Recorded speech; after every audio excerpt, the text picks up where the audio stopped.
No. Thanks, Ian, for calling the house to order for me. I'd like to welcome you all sincerely to the final round of the 2010 Hugill Cup. Yay! For opening proposition, we have the team of Alex Amar and Adam Coombs representing McGill and UBC.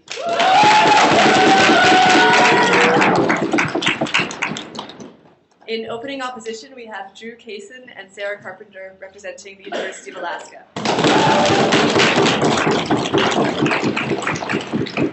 In closing proposition, we have the team of Meritt, Kocdag, and Dylan Hardy representing the University of Saskatchewan. And in closing opposition, we have a team from the University of Alberta, Ashvin, Singh, and Robbie Lisa.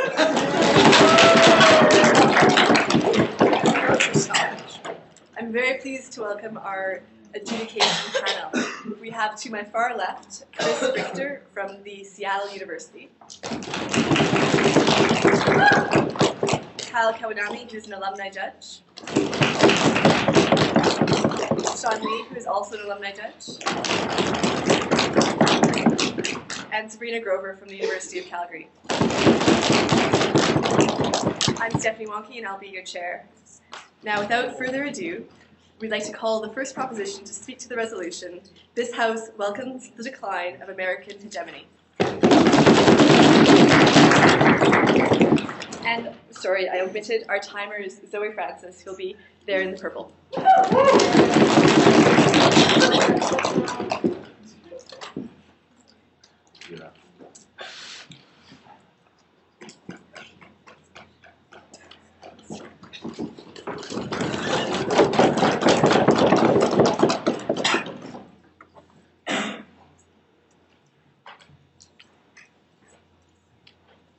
Thank you very much, Madam Speaker. Madam Speaker, I regret to inform you you've made a bit of a mistake. Adam and I are not just representing McGill and UBC. We're also representing Marianopolis, the University of Ottawa, Carleton University, and everyone who ever thought they could never make it to a final round. With that said, the motion before the House today is that this House, and I as a Bostonian find this rather perplexing, welcomes the decline of American hegemony. What do we mean by this? We identify two values at the core of the American moral system, at the core of what it means to be America. These are a focus on the individual as an atomistic, discrete member of society, as the base fundamental unit of that society. We also identify that American hegemony is predicated on an us or them binary situation where someone is either with American values or standing opposed to American values. The final thing that we identify as most dangerous about hegemony is that it normalizes itself. It posits itself as the way that things should be and conducts itself accordingly. Thus, we welcome its decline. Why is this the case? Because we think that the American hegemony manifests itself by prescribing those particular values as universal goods where they are in fact very much context dependent. We think that this presents itself as a unified standard of culture which is made in contrast or seen in opposition to cultures developing on their own and organically. We accept that the American ability to project and enforce and persuade of the validity of this ideology is in decline. We don't think that's the debate. The debate is whether or not it's a good thing. We would also posit that perhaps things like the rise of China, an increasingly multipolar world, or perhaps the internet are reasons that this is happening. We welcome them. We welcome them in terms of cultural pressures, and we welcome them in terms of military pressures as manifestations of American hegemony. But first, where do these values come from? We identify two unique and specific historical contexts on first proposition. The first is the American Revolution, which is a unique state and period of time in history, where a moneyed and educated elite built a country on their own ideals by contrast to the monarchy, by contrast to the powers that held dominion over them.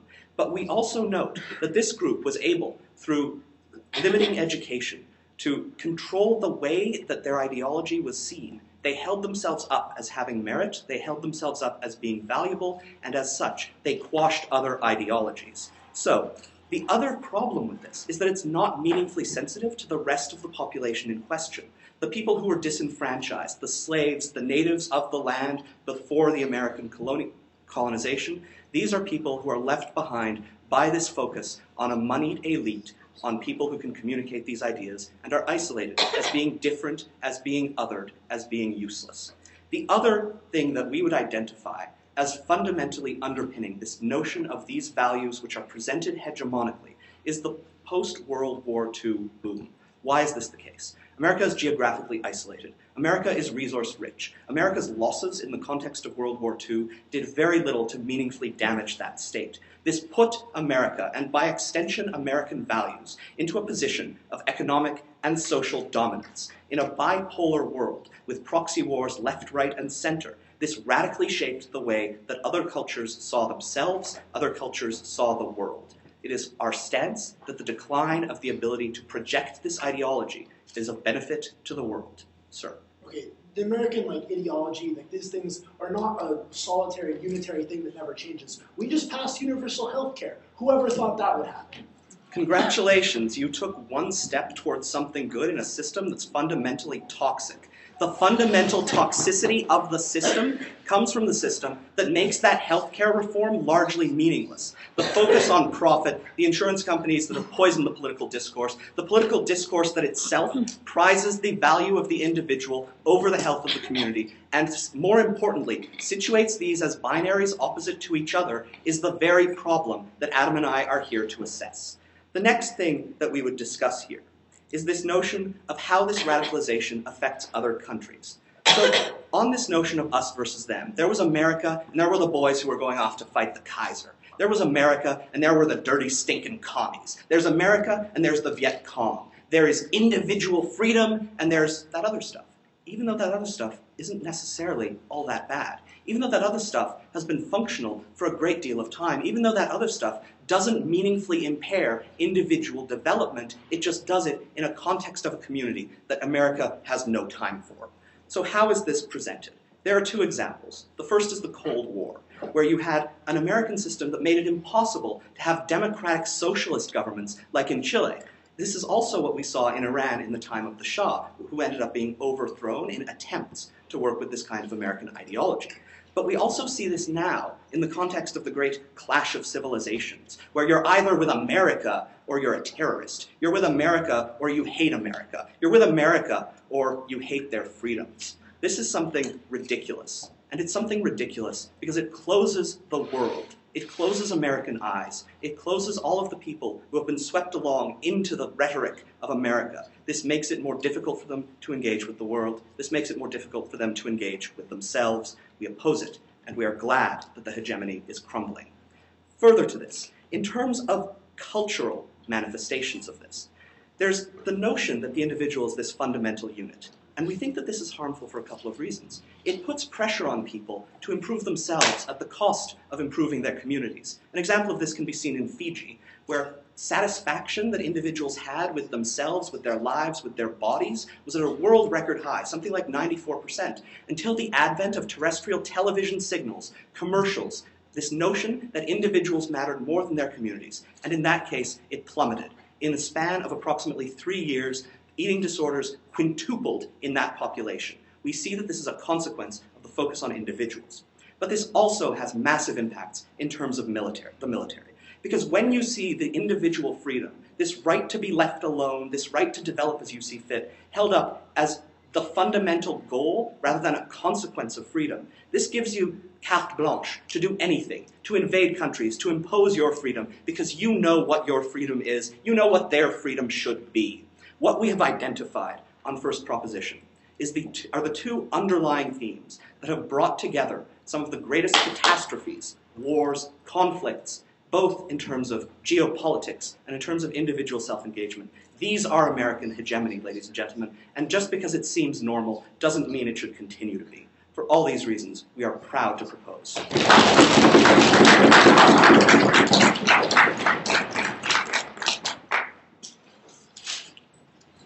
I'd like to thank the Prime Minister for his speech and call upon the Leader of the Opposition.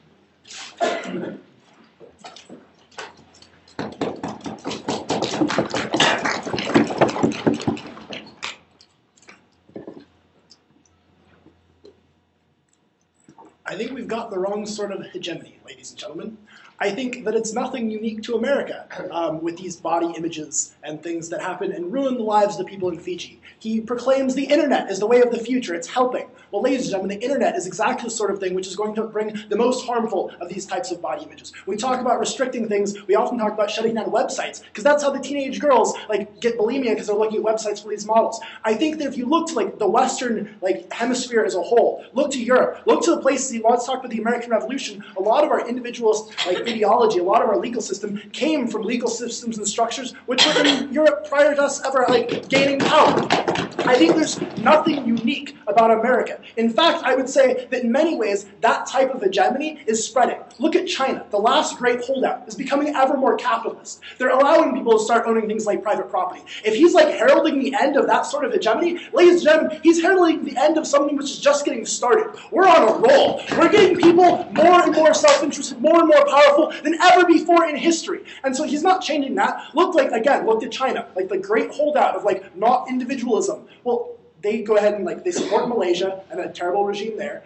They give the Omar al-Bashir jet planes so he can slaughter his population, and they empower people like Robert Mugabe. I don't think they're holding out for collectivist ideals. I think they've actually been taken over by the great green capitalist monster, and that's not changing. So that type of hegemony isn't ending. I think largely his speech is wrong in that sense. And that in fact, the world is becoming ever more like those things. So I don't think it's even an issue of debate. We don't have to say that those issues are good. What I think hegemony we're talking about, and I think the thing that is coming to the end, is American military might. We no longer have the power over the world that we had previously. So that's what my speech is going to be about. Ladies and gentlemen, with great power comes great responsibility. And when nobody has the great power, nobody holds themselves responsible. Ladies and gentlemen, we in the United States saw what happened in Rwanda, and we said we didn't want it to happen again. And so when there was a genocide in Kosovo, we went in and we dealt with things. When there was the problems in Somalia, we tried and we failed because we lacked the hegemonic power. Ladies and gentlemen, I'm not denying the United States is losing its absolute power in the world. What we would like to say is that we regret it. We think the world could use a hegemon. So I bring you 3 points today. The first is with great power comes great responsibility. The second is that we need a hegemon. And finally, who else? What other hegemon? If I convince you that a hegemon would be a good thing, who would we rather have that hegemonic power? Yes, sir.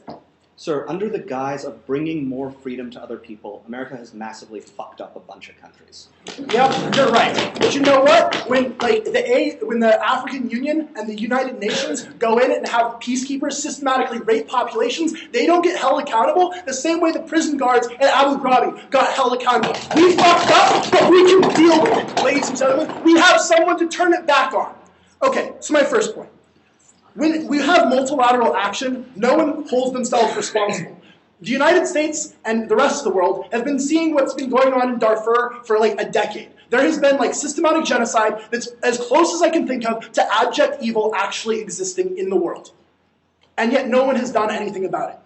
We think that if the United States were more hegemonic, if we actually had that hegemony, we would have gone in there previously, but we would have dealt with it. Because if we had the power to exercise our will, we can recognize wrong, and we would have exercised our will for there not to be wrong anymore. We think that we do attempt to exercise somewhat hegemonic powers at times. We look to the examples of Iraq and Afghanistan.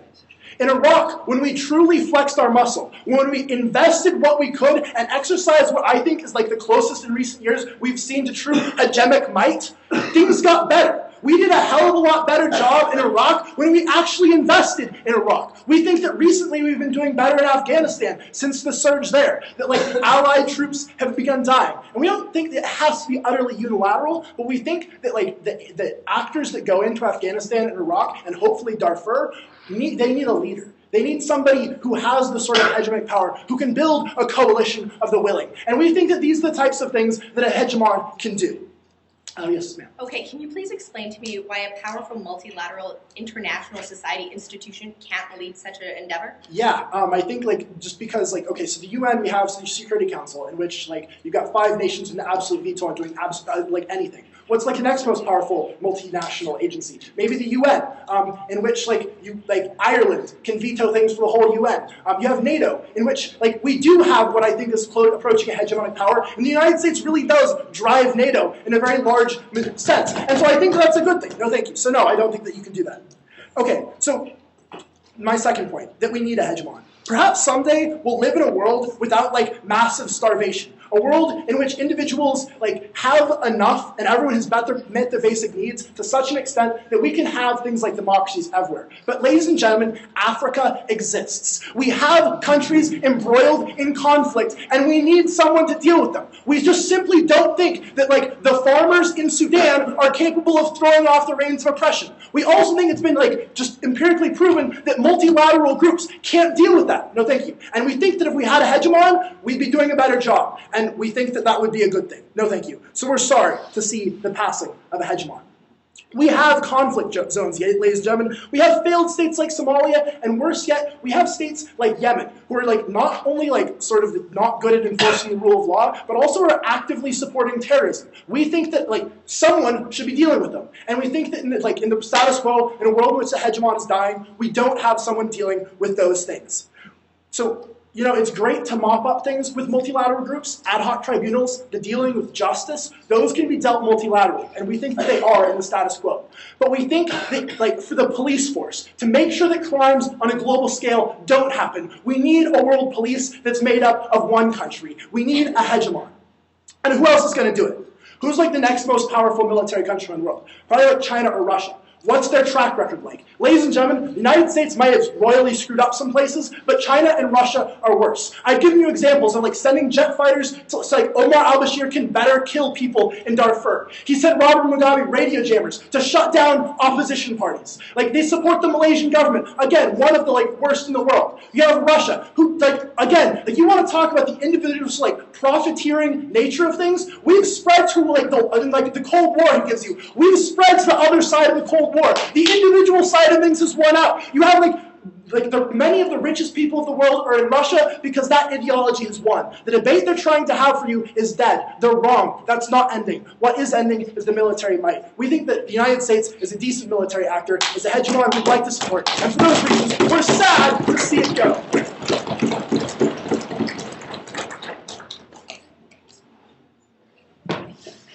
I'd like to thank the Leader of the Opposition and call upon the Deputy Prime Minister.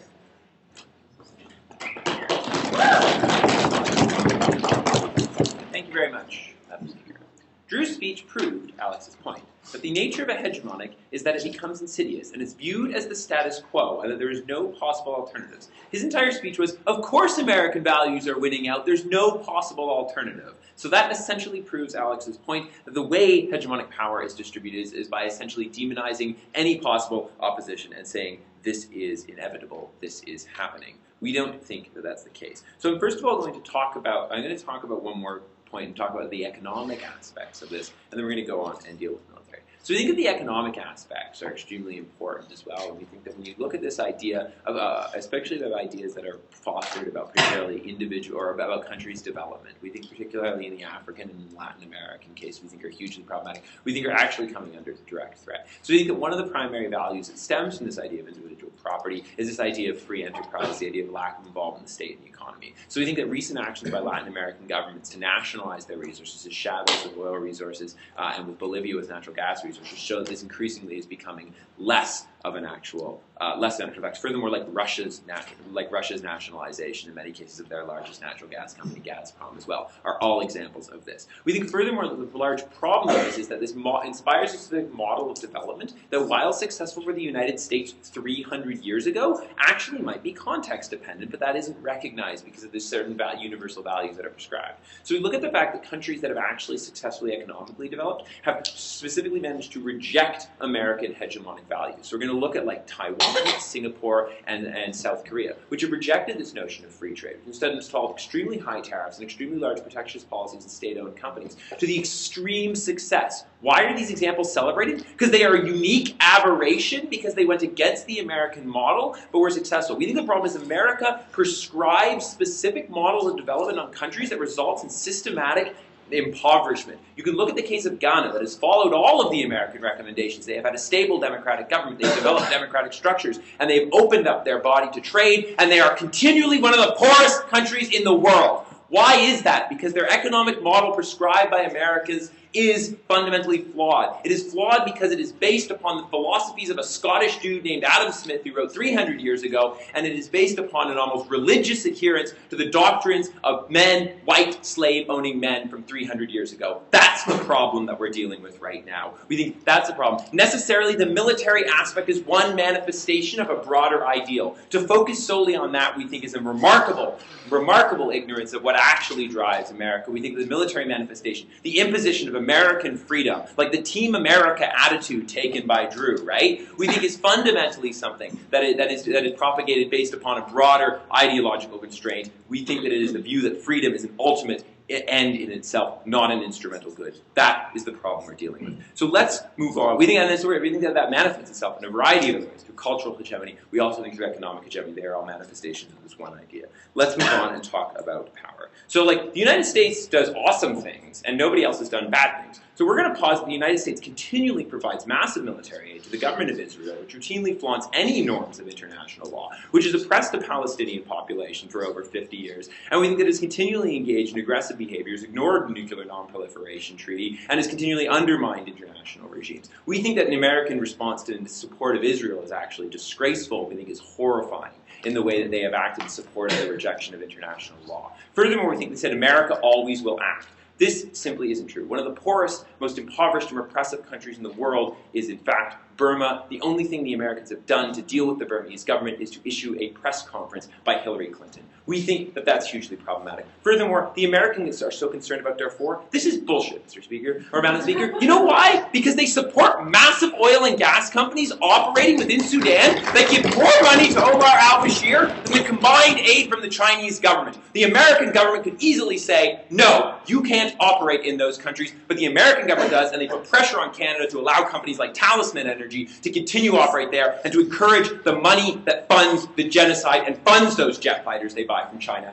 So at some point is proposition going to analyze why the complete absence of Western liberal democratic influence is going to improve these situations? Okay, so yes, so we think, we think that economic development, which we think can be prescribed by like not adhering to those issues, actually leads to like remarkable stability and development of like stability and general well-being. We think the example of Singapore, while not being a liberal democracy, actually has a fairly consistent record, and the people there enjoy like an extremely high standard of living. We think that that is in one case an extreme benefit. Furthermore, we think that the POI that's been talked about on the backup, I think, is also important. We think fundamentally the ability to develop international institutions is severely undermined by having the emplacement of a hegemonic power. We think that that similarly is a huge problem. We actually think that in many cases the development of organizations like NATO, which is not controlled by the U.S. because each country actually has a veto in the United States, it treats Belgium and Luxembourg the same as the United States, not a hegemonic organization in any stretch of the imagination. We think that the development of those organizations in many cases is an encouraging factor. We think furthermore the development of groups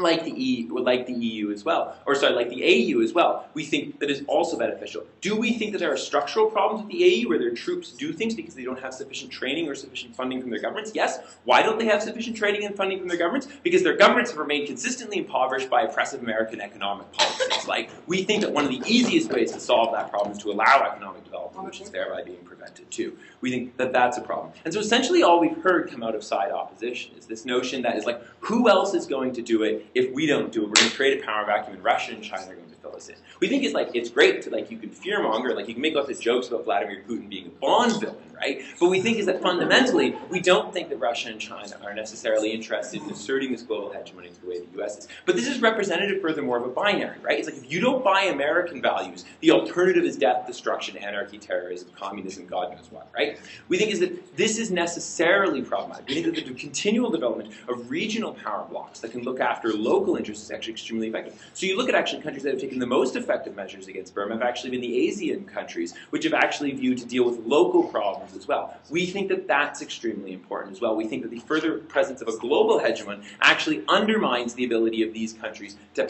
fundamentally act, undermines the ability of these countries to solve local problems. Why is this important? Because we think in many cases these situations are context dependent. Because we think countries that border these other countries have a better understanding of local knowledge, can implement better economic, social, and cultural policies to deal with the specific manifestations. We think this goes goes to the problem that I'll close with that Alex talked about. These are universal values the Americans say are good all the time. They were maybe good for America 300 years ago and at the end of the Cold War, but they've universalized them to ignore any context at all. That's the problem. We're proud to propose.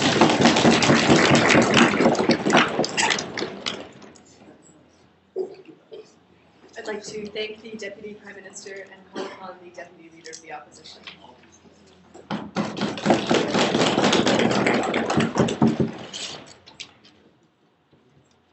Ladies and gentlemen, we understand that the world is a really messed up place, that there are a lot of problems that need to be dealt with. However, we feel it is very problematic when the only solution for those problems that the government brings to you are things like multinational organizations, like ASEAN, or like the EU, or like the UN, which we have seen time and time again to be ineffective. Why? Because when you bring people together with different viewpoints, they say, we don't want this to happen, and nothing happens. China can block any actions that we try to take in Sudan because they have that power, ladies and gentlemen. What we say on side opposition is that when you give one government and one nation the power to actually act, we think it is a good thing because we recognize that the world needs a leader, and it is about time that America is able to continue to be the world police, and we are very proud to support that. So what I'm going to do is bring to you 2 points. The first is, why is a hegemon a necessity? And second, is America really all that bad?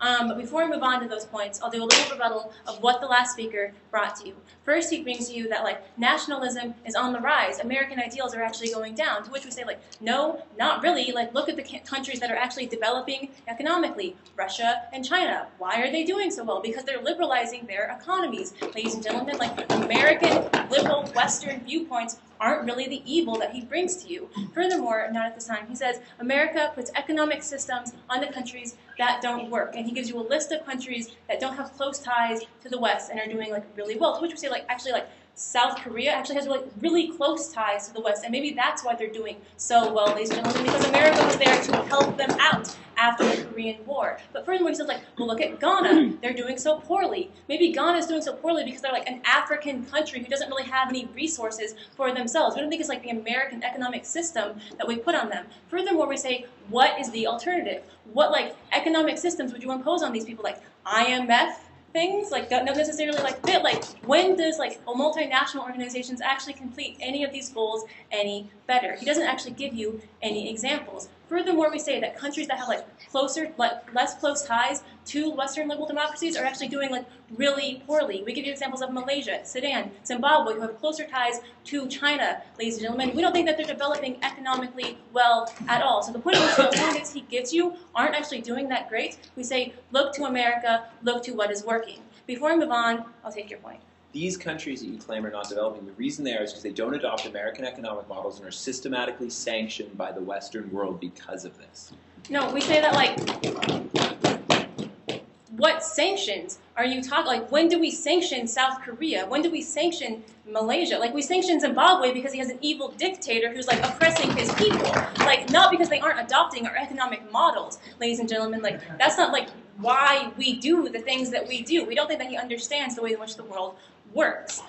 So it brings me, not at this time, to my first point. Why is a hegemon a necessity? And we have 2 reasons for this. First, because the world needs a leader, and second, because multinational organizations simply can't do it. So with that first point, the world needs a leader. We say look to actions that we've taken more unilaterally, or where the U.S. was able to be a leader. When we saw Rwanda, we said it won't happen again. As my partner tells you, what do? We see Clinton taking an aggressive action, leading NATO into Kosovo, and preventing an atrocity when we see it rising.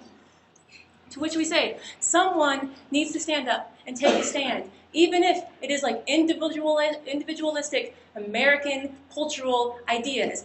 We're okay with that as long as it is someone doing something, because we think someone doing something is better than no one doing anything, which is what we think that you get on their side of the house. Not at this time. Which reaches my second point under this, that multinational organizations simply can't do it, which is exactly what the last speaker brought to you, especially towards the end of his speech, that multinational organizations are actually doing really well. To which you say, not really. When you have the UN, you have the Security Council who can block anything. We consistently see China blocking any type of actions where we try to help places like Sudan because they have like economic interests in that area. So we say like that's not working too well. And then he says, well, the EU is actually like a rising star. Which you say like not really. The EU isn't really working that well either. Like they have a lot of really bad economic problems because they tried to come together as one group and do things like unilaterally. It didn't work because different countries have different ideas. And even within that organization, you have like one country who gets to veto things. Like the Lisbon Treaty barely got passed because Ireland didn't like it. We think that's a problem with multinational organizations because all countries have different viewpoints and different things that they want to get put forward, and no action is taken and things stay stagnant. Before we move on, I'll take back half. Okay, what you've described is the fact that institutionalized hegemony prevents these organizations from being effective. Without the veto, the UN does. No, because there's always, it's not like hegemonic powers get to prevent things from happening. Like any country participating in these like things gets to prevent things from happening because everyone always had their own viewpoints and their own ideas. And even if hegemonic powers prevent it from happening, it's like China's hegemonic power that prevents things from happening. We think that's a bad thing. If the only example they can bring to of like the new rising hegemony in their side is China, we don't think that that's like the thing that they should be standing on, ladies and gentlemen. Not at this time. And so my final point, is America really all that bad? And so we say, that we hear from opening governments that they like force individualism, that this is like the mentality that the West has, that they forced on the throats of other countries. So would you say like, not really? And second, why is it that bad? Especially when the only example that they can give to you of the other type of mentality is one that oppresses people and has a government that simply doesn't listen to its people. If the only like two conflicts that we have are like individualism or a government that says society is the best, like we're okay with standing by individualism, especially when it gets things done. But secondly, they say that when we go into countries, we really mess things up. To which you say like, sure, we aren't going to say that America is perfect all the time. No one's perfect all the time. But we do say that military might is a good thing and a necessity because when one person does things, one person is held responsible. He completely ignores the example that my partner brings to you about when atrocities are done by AU and EU soldiers or UN soldiers in the Congo, like no one holds them responsible. When our troops do something bad, we hold them responsible. When one country does things, there's responsibility held because we know who messed up. We need someone to take action. We need America to be a hegemonic power because we recognize that when problems exist in the world, someone needs to be there to solve them. And for those reasons, we are very proud to oppose.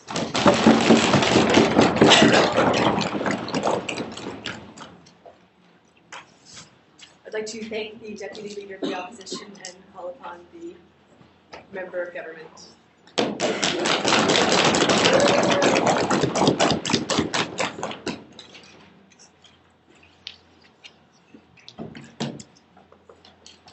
All right, thank you, Madam Speaker. So what I'd like to do today is just sort of clarify what we saw coming out.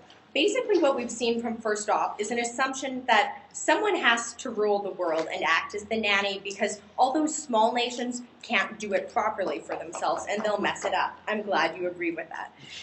So what we see going on then is that if they can make that assumption, we think that on a second bench proposition, we're allowed to prove that multilateralism does work and it would work if we took away that hegemonic privilege. So what we're going to do today in our extension is sort of explain, like, basically how that works as a hegemonic power, what happens when that declines, and how, because we live in a globalized society, what's changed from what used to happen when hegemonic power declines. Then I'm going to get into some clash. So we think the first thing that's necessary to see is that the hegemon has to provide things for all the other nations when they take on that all-important role, right? And like the example we'd like to bring up is like Rome builds a bunch of highways, right? And they build all those highways because it benefits them to have that infrastructure. But what ends up happening then is it benefits them to have that infrastructure because now people come and trade with them and all that good stuff, right? But it also benefits all the little nations who didn't have to pay for that, right? They get access to that. They're freeloaders within the system. What we see over a long period of time then is all those freeloaders keep enjoying all the benefits that Rome offers through building more and more by using their own resources. Gradually over time, as Rome has to keep on doing that, they lose power because they're providing everyone with support, and all these smaller nations are gradually gaining power and momentum, right? That's how the hegemonic system works, and that's how it eventually collapses. What we think then is historically we've seen sort of a a quasi back and forthing between like a unipolar system to a bipolar system. Like we saw the rise of the Soviet Union, we saw it collapse, and we saw it go back to America being the sole superpower of the world. But what we see going on in today's world, though, is the process of globalization. And what we think comes out of that in particular is that like international society and international institutions gain a lot of importance and a lot of sway when you take away that hegemonic power that's already collapsing. We see that right now in the status quo, America sort of bullies people, right? Like one of the reasons that these international systems don't work, right, is because the International Criminal Court can't hold them responsible, right? The UN can't stop them from taking those actions. We think that once America stops doing that, like once we say, you know, like your decline, we're not offering you that anymore, you have the ability for those institutions to actually become legitimate, to actually be able to hold that power. So what we're going to say then is that when you switch to a multipolar system, what you actually see going on is when that advances, what ends up happening is regional leadership takes place. And what we see is that within the hegemonic system, what happens is you have the one big, strong country, and every time a small power starts to rise up and gain momentum, it squashes it, right? And that's all the examples that Adam has brought up, right? That's exactly what we're talking about. So what we see then is when you don't have that existing, what ends up taking place is these small powers rise up organically, and lots of them rise up at once. And when lots of them rise up, what you see is a natural balance of power take place, right? You don't need a hegemonic power because what ends up happening is they balance themselves out. One has a strength, the other doesn't. That's accommodated for organically within what ends up happening within your international society. So we think that's like that ends up helping a lot. I'll take you in a moment, first half. And what ends up happening out of that is those institutions then become more legitimate because within themselves they cooperate and they bargain on their own, and they don't need America to say no, I don't like that anymore. How are Zimbabwe and Sudan rising up on their own versus Taiwan? Right. And South Okay. Korea, So those countries aren't, right, and we think we've proven on first half, especially like why they're not, right. Thank you, America. On that same vein of thought, like this idea that America's a great leader. They were a great leader in Iraq too. Yay.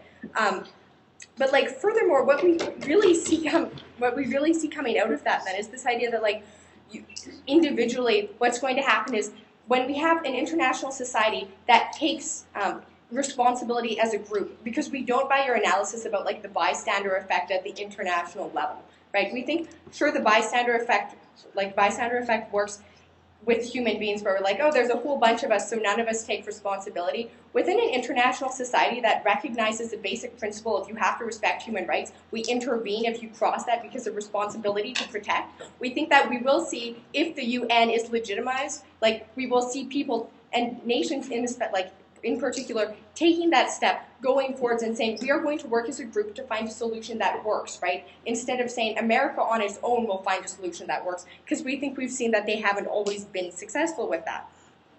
So what we're going to say then is what ends up happening without of that is even if we say the UN doesn't work, what we think that could happen then is you have the opportunity for regional leadership and cooperation to take place. We think that in the status quo, America goes into a region and says, we're doing this and you have to accommodate that because of this. We think that when America can't do that anymore, within a general region now, the regions have their own self-interest, right? Because America acts for its own self-interest, right? It is an irrational actor who acts for it first. Because of that, they're going to make policies in those regions that benefit what they want. When actors can individually say, like, I am part of this region, I have a vested interest for my own people, what happens? They can work out a solution that works for them multilaterally. That's why multilateralism functionally works better than this hegemonic idea.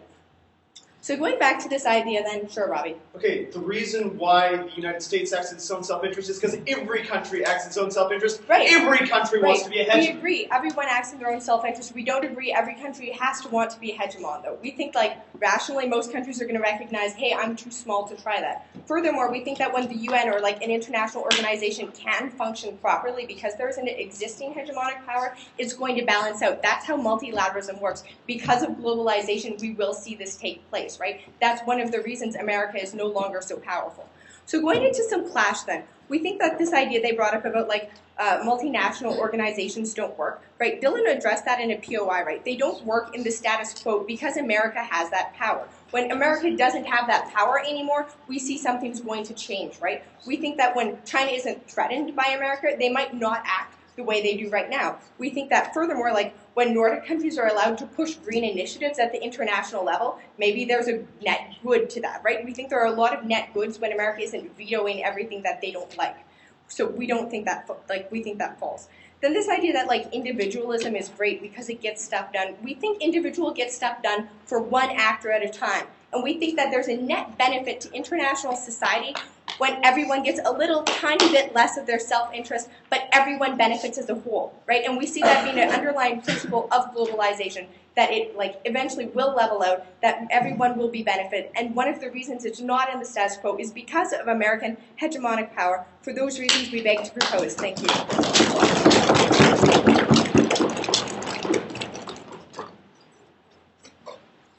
I'd like to thank the member of government and call upon the member of the opposition.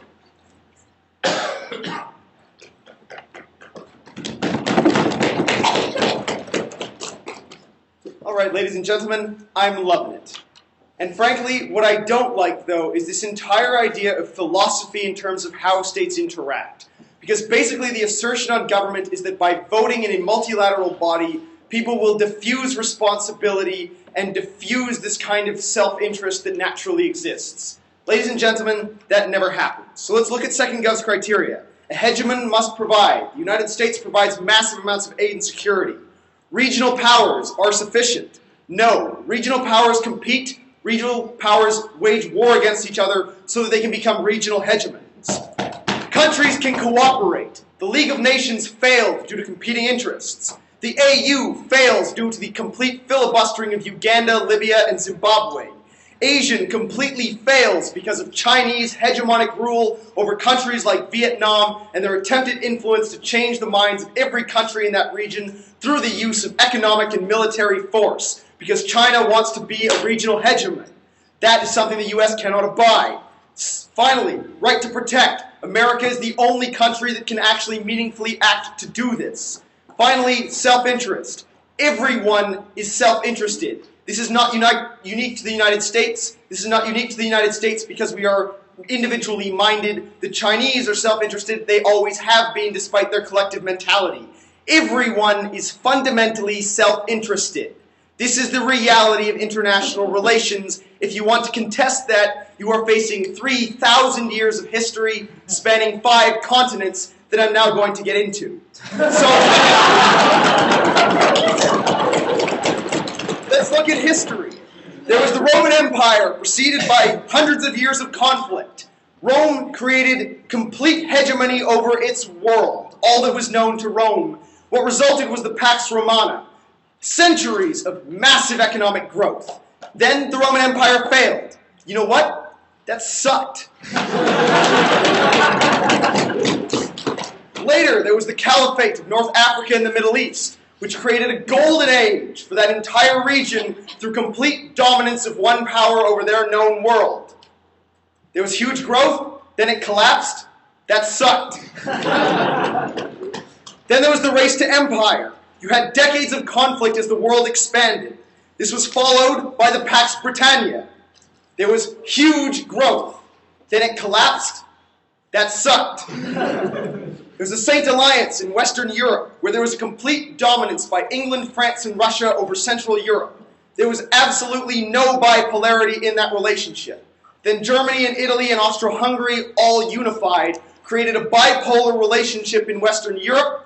There was the Franco-Prussian War, World War I, World War II, the greatest, most damaging conflicts mankind has ever seen because of the failure of hegemony to define boundaries and enforce the existence of those boundaries.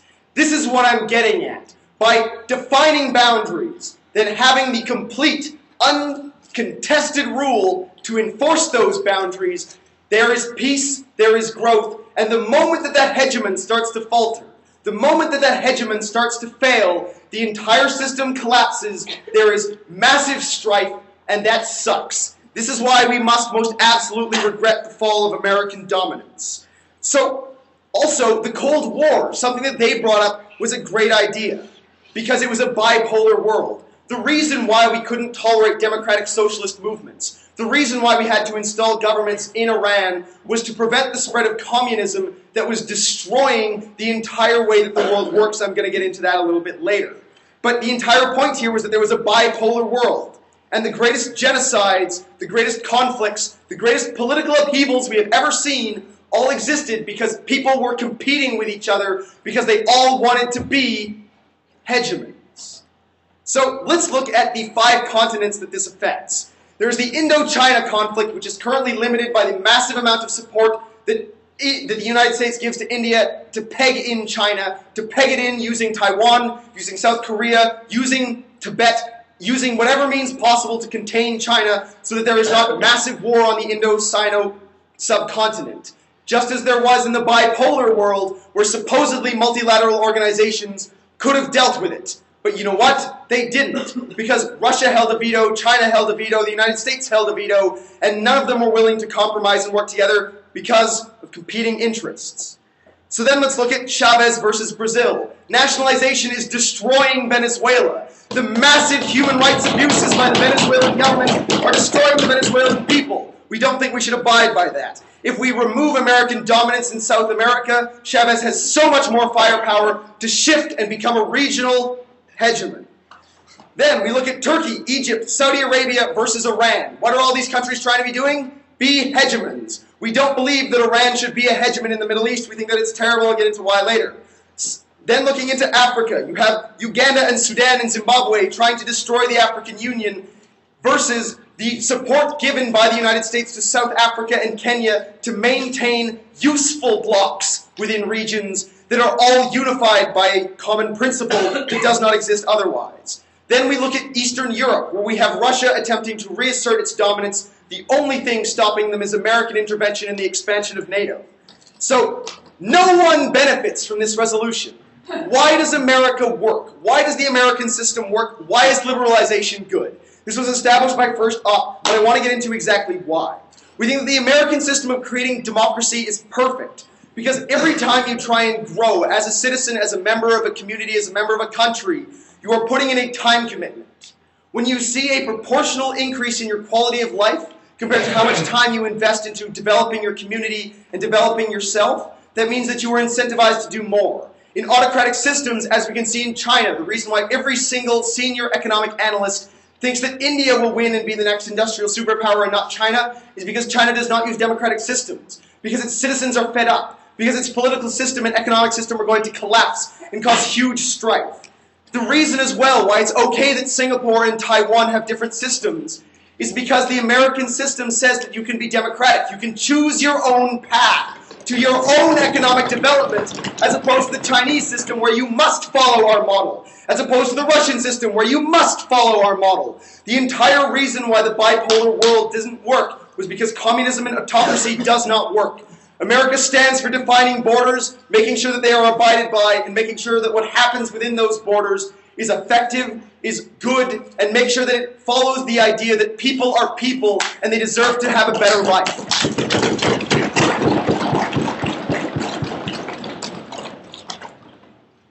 I'd like to thank the member of the opposition and call upon the government whip.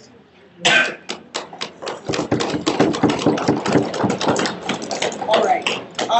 So there are a few things in particular that I want to do before getting into a full summary of the round, Madam Speaker. Most of them have to do with dealing with Robbie's very long list of examples. And had he taken a POI from me, I could have saved him a lot of time by explaining why it is that all of these nations need to take the actions that Robbie is so concerned about.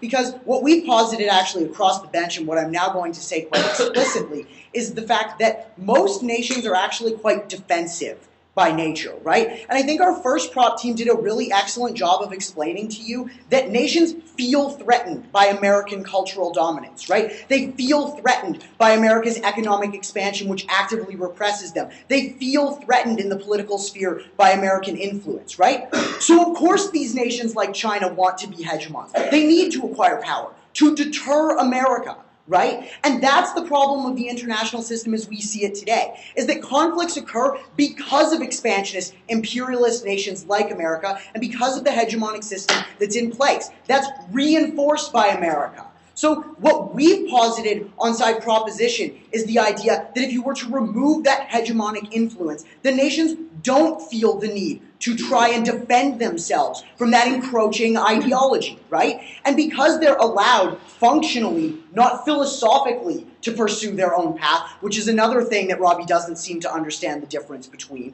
we think that more meaningfully these nations are able to engage with each other, and that's how you get a healthy international system.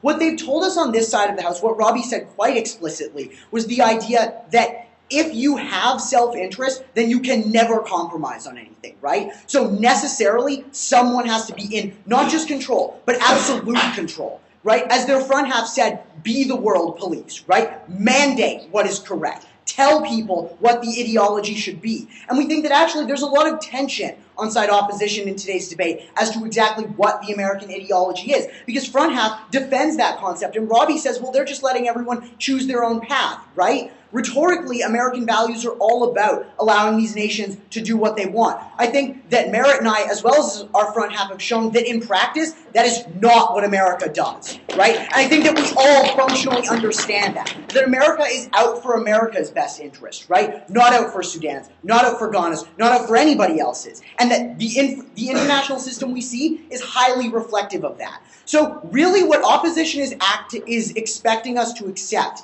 is that one nation must be in control and must reap all of the benefits of the international system. And on side proposition, we fundamentally oppose that ideology. We think the international system works much better without that American hegemonic influence. Go. So peace in Western Europe that has allowed for massive economic growth, that's not just America benefiting.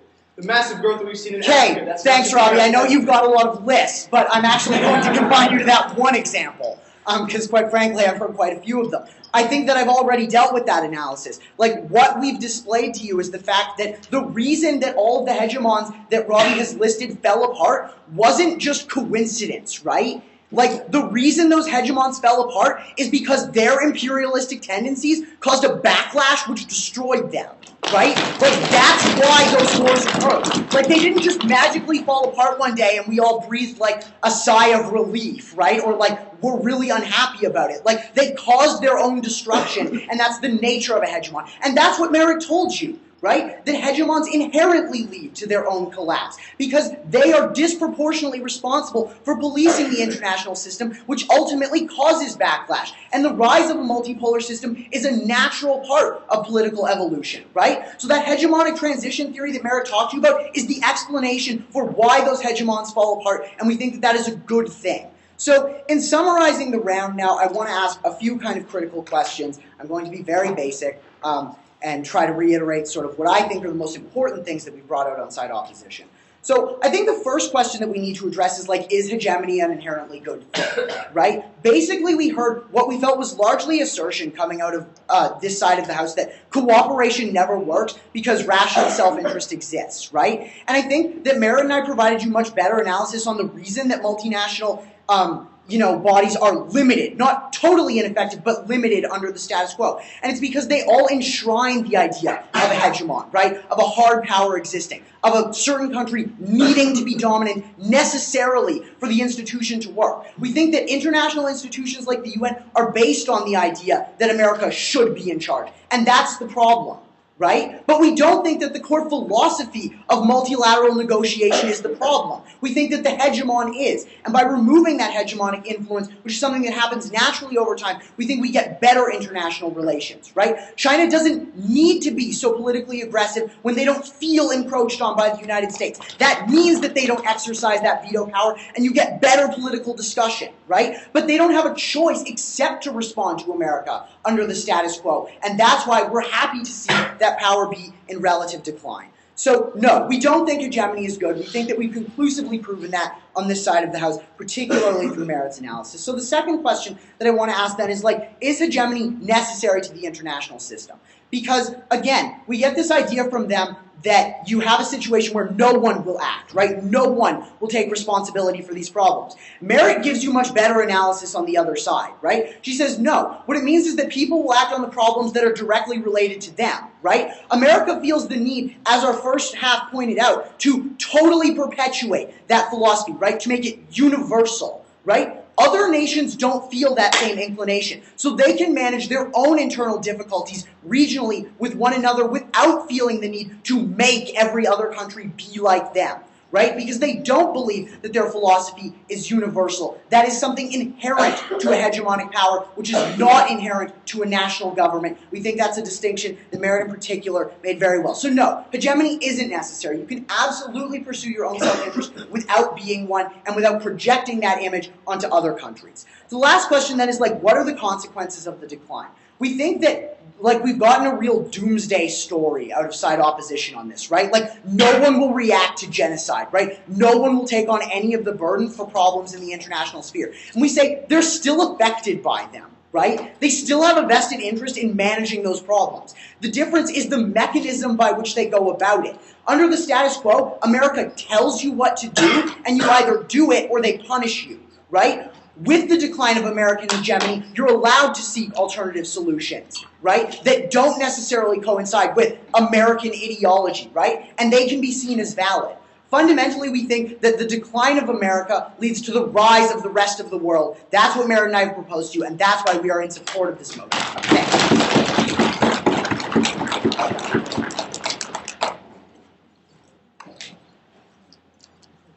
I'd like to thank the proposition whip and call upon the opposition whip.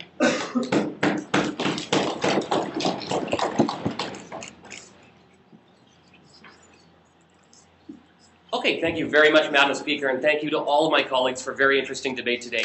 I'm going to summarize this debate in two themes. The first one is going to be, does the United States have the ideological legitimacy to act as a global hegemon? And the second one is going to focus more or less on what was talked on in back half, which is, is a hegemon necessary for international stability? So, in terms of ideological legitimacy, I want to deal with this relatively quickly because it was what was talked about primarily by first proposition. So they told us America is selfish. It is all-encompassing. Its values are absolute and self-promoting, and we think these aren't even really good values to begin with. We think they fail so much. First of all, humorously, most of their examples are examples where we concede the legitimacy of these values and simply aren't succeeding in imposing them adequately, right? We think, okay, first of all, they fail to demonstrate to us, why our values are not by and large good, right? We still acknowledge, even if there are circumstances where we've had, social or economic policy minutia, which has had a negative impact, we still acknowledge, we think, the idea that economic values that are inherent to America are primarily the only means by which Western prosperity has ever come about. We think that the freedom that is inherent to America is what has brought out highest levels of happiness that are known to the modern world. We think they haven't adequately demonstrated to us that these are by and large bad. We think they fail, furthermore, to tie these values to these purported impositions of minute social and economic policy. Robbie told you very clearly that in the situation where we had to stop social democracy, we were dealing with a bipolar world and a very different context than modern hegemonic policy. The very individualism that they criticize on behalf of the United States drives our desire to ensure that nations are able to practice their own policy, to ensure that beyond a certain baseline of freedom and respect for human dignity, that they are able to choose how they want to structure their own social and political institutions. We think that they failed to acknowledge that. We think they failed to acknowledge the evolution of our values. And furthermore, we think the most important flaw in First Proposition's case is they provided us with no relative context, no comparison between the United States and any other potential global hegemon. China is a bully. Russia is a bully. At least the United States lets some people, I'll take you in a sec, Alex, at least the United States lets some countries decide what they think, how they want to govern themselves sometimes, right? We think that China's authoritarian perspective isn't necessarily a relatively good thing by comparison. Tell us why, Alex. Ashvin, the problem is that the American adherence to the ideals of this kind of self-development lead America to sanction and harm all other countries that don't adhere to it. Okay, so we don't think this is factually true to begin with. In the first place, we think that there are lots of countries who are American allies who aren't being, economically sanctioned because of an inability to adopt our precise social policy. But we think, furthermore, that I don't see why things are going to be so much better when we turn over the hegemonic role either to an ineffective international institution or to China. I'm going to go into this. So, is an American hegemon, the American hegemon isn't useful for international stability. We think second opposition really provided you with some substantial analysis here. We told you, first of all, here's history, right? Like, generally, when a country has risen to hegemony, it's usually because they're doing something right? Like, it's usually because they should serve as a model for international development. When Rome fell, that was a really sad thing because they managed to spread so much influence and prosperity around the world. Dylan thought he refuted this by coming up and saying, well, the reason why, they eventually, their imperialistic, tendencies eventually caused them to dissolve is because they were so hegemonic. We don't think this deals with the fact that as we've told you, Alex already separated this from the case. He said, we recognize America is in decline. We're analyzing whether or not it was positive for them to be around during the time that they were in power. We think, likewise, America is providing positive influence. Second of all, Robbie came up to you and said, look, here's some context on when and where hegemony is actually needed in the modern world. He went through all 5 continents, and Dylan sort of dismissed this out of hand. We think it is extremely relevant to note, right? Like in South America, right? The withdrawal of U.S. support would empower Chavez to an absurd extent. That in the Middle East, Iran having control, we don't see a defense from them of why American withdrawal of support for Israel or something like that would be a beneficial force in that region. They don't see any analysis for them on why our support for stable states in Africa is not a fundamentally good thing. Dylan comes up and says, well, these states are all fundamentally defensive. Of course they're not defensive. All these situations are situations where, the United States has had to act against nations seeking their own levels of hegemony, their own levels of aggressiveness, and without their support, things will crumble. We think that is fairly self-evident. So now let's go into Robbie's second level of analysis, and that's why only America can fill that void. And I think this deals sort of implicitly, you'll want to save it for later, with their analysis on multilateral institutions, right? We think it is grossly laughable that they're trying to purport that the United Nations can fill the role that America plays in the international community. First of all, on just a vague sort of principled level, right? The mandate of the United Nations is relativistic. The League of Nations failed because it wasn't able to water itself down enough that it was able to conform to all sorts of nations. It's advantageous to have a country that takes a firm stance on things like democracy, that takes a firm stance on things like freedom. When you have a nation an institution whose mandate is to incorporate nations which have very different social and economic policies, things that we consider fundamentally wrong in some circumstances, just so they will come and stay at the table. We think that institution can necessarily never take the firm stance necessary to deal with all the circumstances that they said called for international action.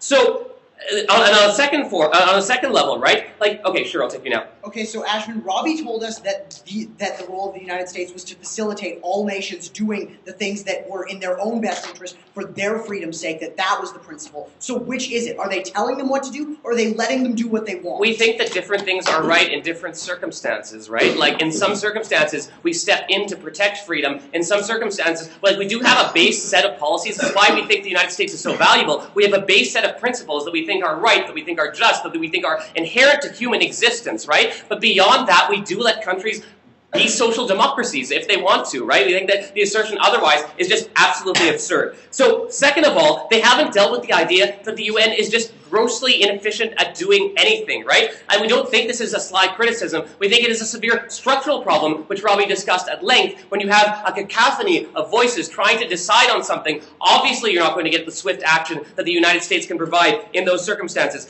Even with America, Dylan came up here and he was like, well, the absence of American hegemony will make these institutions effective. Even with America absent, they still couldn't make decisions, right? They still can't, overcome their fundamental mandate, which incorporates, having countries at the table who don't necessarily support the same types of values we do. The selfishness is still there. They haven't told us why decisions are better made when we pulled Zimbabwe and we're like, hey, what do you think? They haven't told us where the resources are coming from. We don't think they've done very much analysis other than to say, hey, UN's pretty, high school debate, etc. So what are the alternatives? Okay.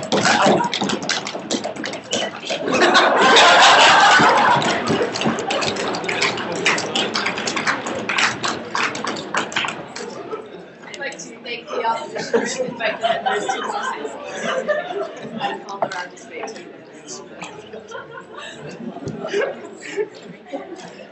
One more time. Sorry.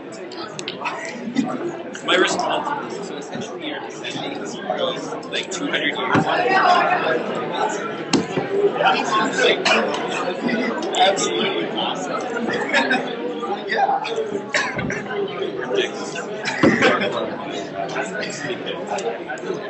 I enjoyed your speech. Thank you very much. I really enjoyed yours too. Excellent list of examples. Did it actually record everything? Yep.